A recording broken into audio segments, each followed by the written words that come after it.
احلى واطعم من انت تشتريه من بره. حاجة كده سهلة وبسيطة، وهتعمليها مش هتاخد معاكي 5 دقايق وتكوني مجهزة منها اكبر كمية. ومن ربع كيلو فقط لحمة مفرومة. هنعمل النهاردة احلى سجق من البيت، من غير يعني ما ترهقي نفسك ولا مكنة ولا اي حاجة خالص.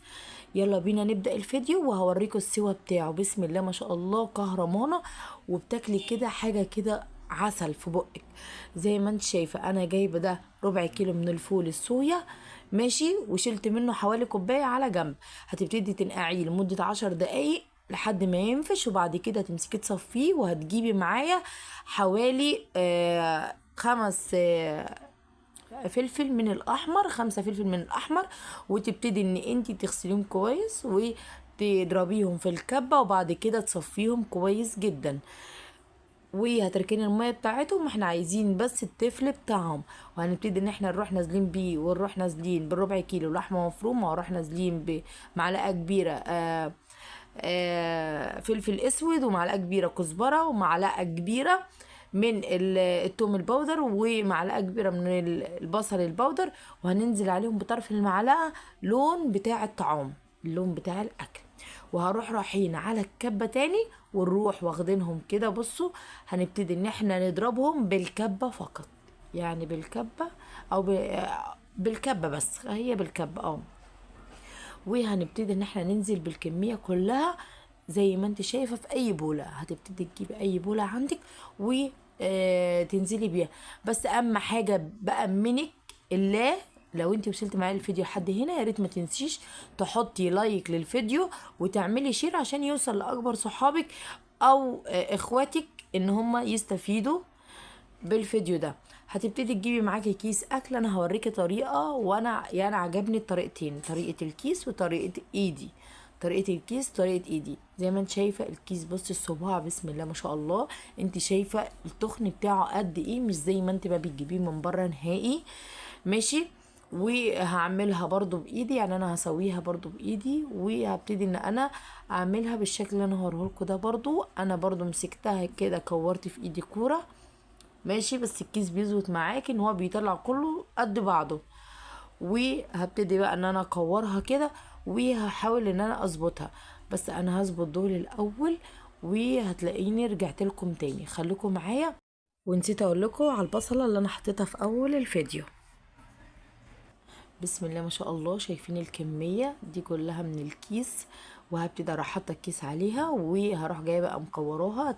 هتبلي ايدك بس نقطه زيت كده، تبتدي ان انت تكوريها، وبعد كده تفرديها بالشكل اللي انت شايفاه ده. عايزه اديكي ان قسما بالله هيديكي السجق البلدي، طعم السجق البلدي. لو ما اداكيش طعم السجق البلدي وحسيتي كده بطعم السجق وانت بتاكليه، يا ستي الغي المتابعه على طول، ما تتابعنيش. علشان خاطر انا الوصفة دي عجبت ولادي قوي قوي قوي فوق ما تتخيلوا، بان هي طعم وجمال مفيش حاجة من بعد كده. وغير كده كمان مش هتهلكي نفسك ولا اي حاجة، وهتعملي الكمية دي كلها من ربع كيلو لحمة.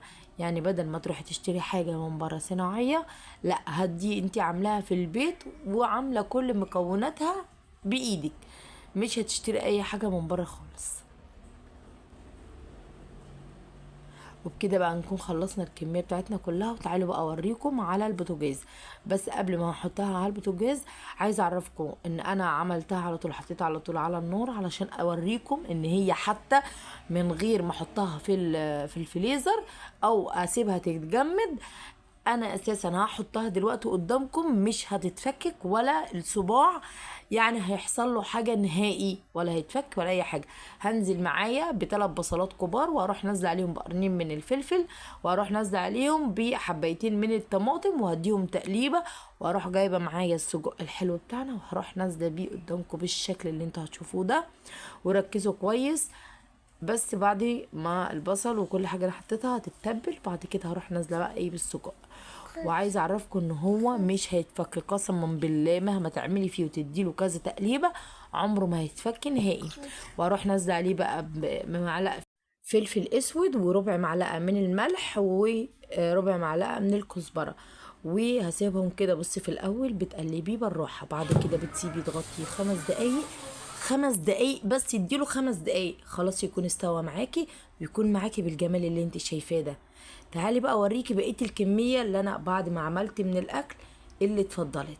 زي ما انتم شايفين بسم الله ما شاء الله، دي اهي انا حطيتها بس في الفريزر لمده دقيقه واحده، والله العظيم ده لمده دقيقه واحده. شايفين بقى متماسك ازاي؟ اقدر ان انا بقى اجيب اي حاجه عندي وهبتدي ان انا ارصها كده. الكميه اللي هتقضي معايا 3 ايام بتوعي، 3 ايام هتقضي 4 تنفار او اكتر كمان، بالشكل اللي انتوا شايفينه ده. وهبتدي ان انا اعمل كل الاطباق بتاعتي بالشكل ده. بسم الله ما شاء الله، لا حول ولا قوه الا بالله. انتوا شايفين الكميه يا جماعه؟ قسما بالله كل ده من ربع كيلو لحمه مفرومه. ولو وصلتوا معايا افكركم تاني، وصلتوا معايا لحد هنا ما تنسوش تحطوا لنا لايك وتقولوا لنا ايه رايكم في السجق بتاعنا، واشوفكم في امان الله.